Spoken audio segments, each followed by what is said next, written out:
Hello, Phil here. First of all, thank you guys for joining me last night for the live analysis where we had a look at the Eagles. Unfortunately, it has now been blocked on copyrights, so it means that anybody that didn't see it live won't be able to see it at all. So I have re-edited it and I'm re-uploading it so you guys can see it. I'll take all the music out, so I suggest that you click on the link in the description below in order to watch the performance that I'm analysing in that live analysis, and then you can come back to this video to check it out. And I'm just going to let the live analysis run as it was broadcast, so I hope you guys enjoy it and I'll see you in the comment section. On the agenda for tonight's live analysis, we're going back to 1973. We're going to be taking a look at the Eagles and they're going to be performing Peaceful Easy Feeling.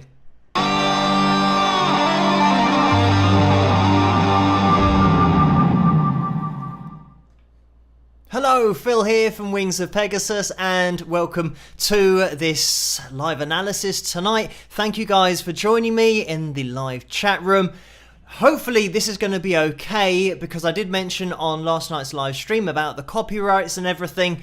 It's one of those songs that wasn't written by Don Henley, so this is why I am hopeful, and it was Jack Tempchin who actually wrote this. So fingers crossed we will be okay, but let's get the Eagles up on screen and we'll see how they get on. As always, I'm going to be jumping in about halfway through and there's going to be a link to this original performance video in the description below, so you guys can click on that to watch it the whole way through without me interrupting it. But let's get into it.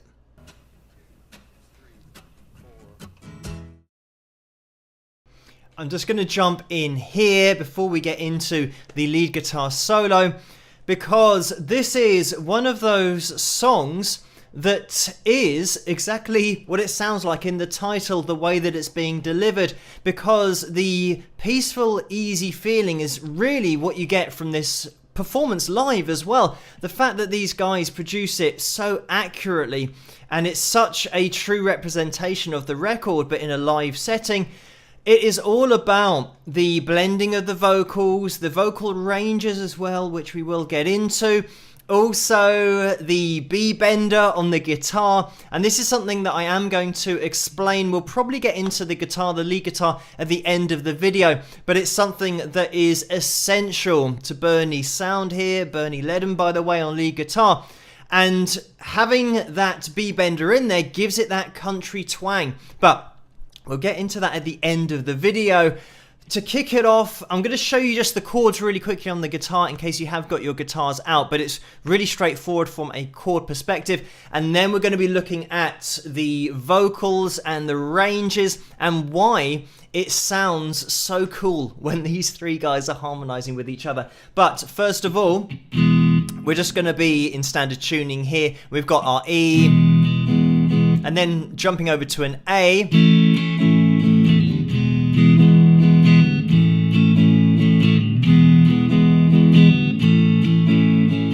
And then we're jumping over to the B7th, which you'll see that little finger just being put in a little bit later on by Glenn. So he gets most of his chord in position and then the little finger just drops in a little bit later. And Glenn Frey, by the way, on guitar, rhythm guitar here on the acoustic. And that's going to be it for your verses. And what I would say is that if you are changing chord, let me just make sure that we can see the left hand, because when we're changing chord, you don't really want to be throwing in the upstroke because you don't hear it.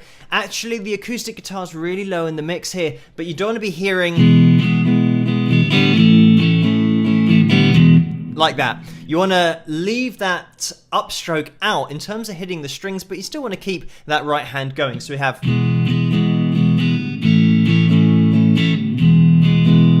like that. And if you want to, you can even throw in a little sus2 on the A, which is taking off your third finger, which you get that B string to ring out, which is just a nice sound and a little bit of a change from the A. It might be nice to throw that in now and again. So you have the E, the A, the B7th as well. And when we get into the chorus, we're in an A, and you'll see how Glenn is actually playing his A sometimes when he changes from his E over to his A, he's playing it with the second finger, third finger, and little finger, leaving that first finger free to then allow him to get to that E more easily. Kind of like that. And as we then get into the chorus, we're in A again, E, A, and here it's really low in the mix, but you can see that Glenn is just barring his first finger and placing his thumb over the top of the guitar, so it means that we've got this G flat minor 7th shape, like that, and then he gets back into his B7th,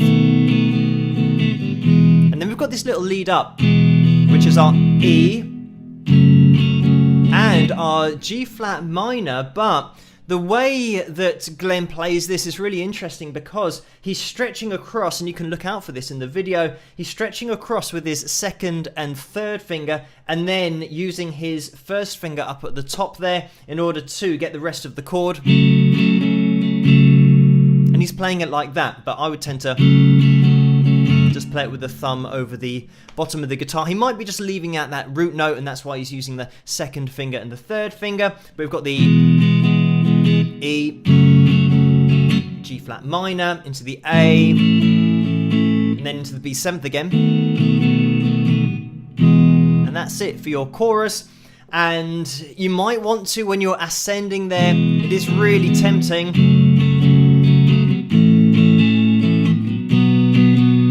to continue that chord progression up to a B here. You can even leave that B string open if you want to,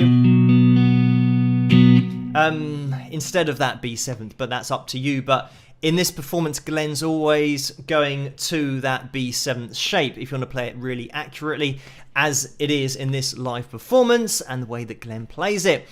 So, getting into the vocals and what we've got going on here, because we have these 3 separate vocals that are harmonizing with each other. But the interesting thing about it is the way that the range is being used. So let me just get the guys up on screen again, just to have them in the picture, because I want to get the piano up on screen as well. So what we've got here is a visual representation, and as you can see, I've been on Photoshop again, coloring things in, because I have to look over here in order to see the piano, and hopefully you guys can see this little arrow that I've got on screen here as well. So with the green notes, this is the lead vocal. So these are the notes that Glenn is going to be singing, and as we can see, we're going to be in and around our C4 and the B3 and down to the A3 as well. We go down as far as the A flat 3, and if you're looking at this piano and all of these notes that are being used, you can see that we do span that octave that I refer to in so many other videos about going on a journey. But the difference is here, we've got 3 voices that are collectively getting from the lowest note to the highest note, that octave further away, but they're using each other's voices to get there. So it's not Glenn's voice that's going all the way up to the top. Glenn takes it up to a certain point. And then, by the time we get up to our D4 here, and as we can see our E4, this is where we have Bernie taking over on backing vocals in order to harmonize with what Glenn's singing. So there's a definite cutoff between the ranges and the way that they blend their voices. Let me just mention that as well, because they are so soft with their vocal, even when we get up to these really high notes. This is at the top end of the male tenor range, and hopefully you should be able to see the ranges that I've written on here as well, because you'll see that the male tenor range gets up to A4, and it does go higher, but you'll see it just classed as A4 for guys in terms of where it's really maxing out. And we have had before this male tenor high C that I've mentioned, and you can see that here Randy is only 1 note away from that male tenor high C, that holy grail in classical music, so, and classical singing. So it is right up there. And the important thing to mention is that when guys are singing up this high, it can be a really forced sound because they're forcing their voice to try and get up that high, and sometimes they do vocal damage. And what we've got here is just great technique from Randy, but all of the guys, because they are all singing what sounds like in an easy range. Like I said, it's really is how it sounds with the title of the song. It sounds like three guys just relaxing and singing well within their comfort zone. But when we analyze the notes that are going on, certainly in Randy's case, we've got some real tenor range stuff going on here. So these are really high notes. The important thing to mention as well is that all of these notes that are being sung are all being sung together. So you get a human instrument. It's a human chord that you're effectively hearing, and because it is blended so well together and they're not forcing their voices, imagine if Randy, when he's trying to get up to that B4, that he really starts to try and force his voice, he'll be louder than the other two vocalists, which means it won't blend. So this is what's really important to understand about the vocals, is not only are they really managing their vocal dynamically, but it's having the technique in order to be able to hit these notes, especially up high, without having to shout and sound like you're shouting. So it's just a great job all round, and we know that Eagles vocally are just such a strong band and had so many different places they could go because of the different ranges that they had. And I'm not even mentioning Don Henley yet, but when you then throw his voice into the mix as well, just a luxury to have so many great vocalists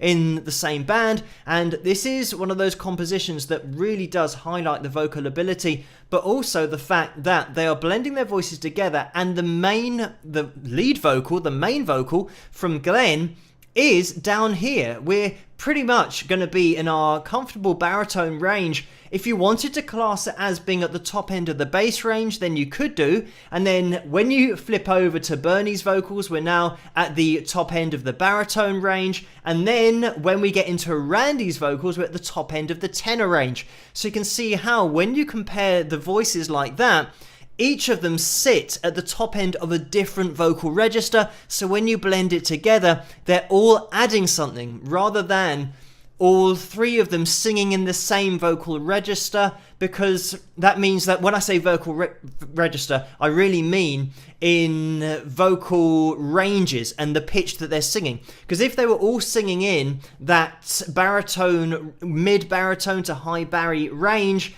they're all singing the same notes, so it wouldn't have the same effect. You want to try and max out the amount of chord effectively that you're getting from the vocalists, and here we get a great example of that in a live setting. Let me just throw that in there, that this is totally live, perfectly played, and the tempo's spot on, and from the count-in you can hear that on the hi-hat to make sure it all starts perfectly, and they just maintain it all the way through.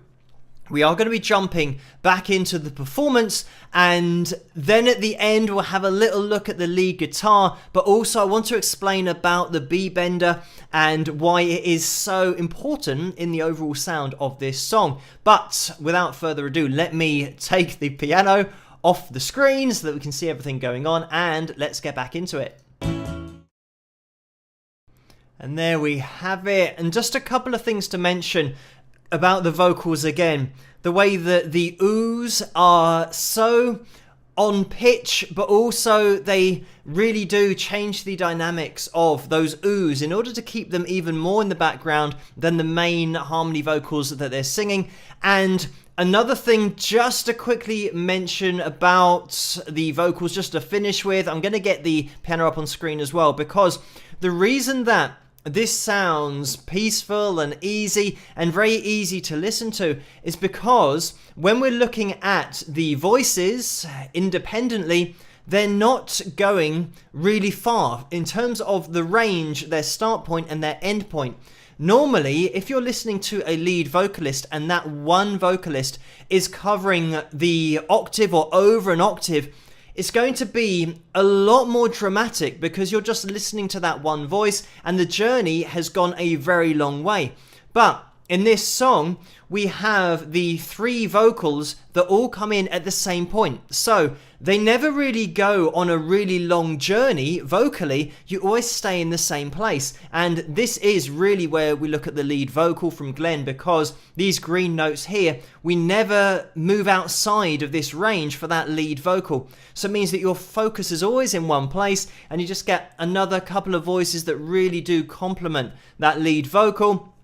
And we're not being taken on a really long journey in terms of the pitch with that lead vocal on its own. And that's why it just sounds like it's just staying in the same place. It's really easy to listen to because those high notes are being dealt with by another vocalist. And when we talk about Randy hitting those notes so cleanly and controlled, and also Bernie so controlled, it's just a great live performance. But let me now talk about the lead guitar and why the B bender is so important. If you don't know what I'm on about and you've never heard of a B bender, it's something on the guitar which I'm going to rewind it to a point in the video if I can remember when it was. I think it was about 2 minutes 45, and I'm going to just prime it there so that I'm going to take it back to 2:44 to lead us in a little bit, but I'm going to just leave it there while I explain what it's all about. And on the guitar, the B bender is something that puts more tension on the B string of the guitar. So the B string is that one, and let me just get rid of the stuff on screen so you can see what's happening, because I want to demonstrate as well. When we've got the lead being played, by the way, it's a great blend of technique that Bernie's throwing together here, because we have the hybrid picking as well, and that kind of thing where we've got this and really nice playing. But with the hybrid picking, what he's got on his B string is something at the back of the guitar that is connected through the body, and the string of the B string is fed through your guitar as it normally would be when you're restringing your guitar, but the B string is fed into another mechanism. And the way that the mechanism works is by pushing down on the neck of the guitar. It's going to apply pressure downwards, and that's going to activate the mechanism, which is going to pull on the B string. It's going to make it a lot more impactful with the tension. It's going to put a lot more tension on the string. The only way that I can demonstrate it, I don't have a B bender on my guitar. I don't have a guitar that is a B bender, but if I hit the B string here and I push on the string, hopefully you can hear that going up and ascending in pitch. And this is exactly what's happening when the guitar is pushed down. Because if you watch Bernie, and we're going to play the video, look out for it, when the guitar is pushed down, it's all attached to where the strap meets the guitar, and you'll see that he's pushing down on the guitar in order to activate the mechanism to raise the pitch of the B string, and it's going to raise the pitch by a tone. So that is 2 notes. So if I was demonstrating that, we're going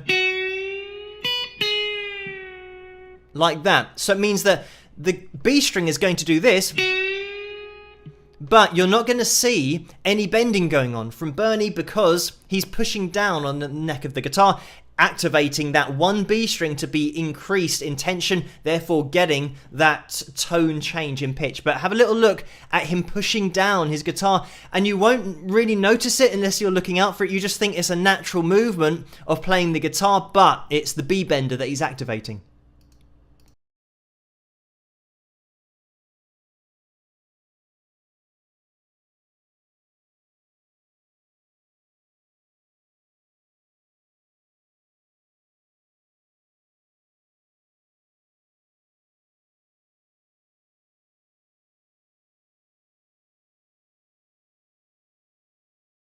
And there we have it. The first angle was probably the best because you could see him definitely pushing down, then coming back up, pushing down, coming back up, and he would push down. And that's effectively now, because it's engaged, that B bender, it's now effectively a pre-bend. So it means that the note is already that tone higher, which means you can get that really smooth dissension pitch-wise going down, and it is just simulating that classic country sound of the pedal steel guitar, and that's what this is all about. Obviously, you've got to have the technique in order to implement it effectively, and if you're listening out for Bernie's playing throughout this whole song and the solo, it is so well played, so well controlled, but also the implementation of the technique is so good that if you're watching this and you don't play guitar and you don't know about the B bender, the way that it works, you can just appreciate the music, full stop. You're not listening out for the technique of the playing. But once you know what Bernie's doing here, it really takes it to another level, because there's so much technique in here just to keep it tasteful, and the way that he throws it all together with the other techniques that he's using with that hybrid picking on the right hand. So there's lots going on in this performance. When you break it down, great bands just make it look so easy so that you can just sit back, relax and appreciate the music. But once you just scratch beneath the surface a little bit with the technique on guitar, it is so good. And by the way, when you do have that B bender on the guitar, by pushing it down, it is set to exactly a tone. So that's going to be 2 notes higher, and it's going to snap directly to that point. Sometimes when you are doing a bend, you might go up too slowly and then too fast, and then you might be flat, or you might be too sharp. So the B bender is just going to have that effect of snapping it straight to the note that you want, but getting a really smooth, even ascension, and then that descending note coming down, the descension, coming back down to where you started. That is what the pedal steel guitar does. It's played with a slide. You guys know what it is if you watch this channel for any length of time, and that gradual slide is always smooth, and that's really why it simulates that sound. And you don't even question it because it's so good. You just accept that it sounds country.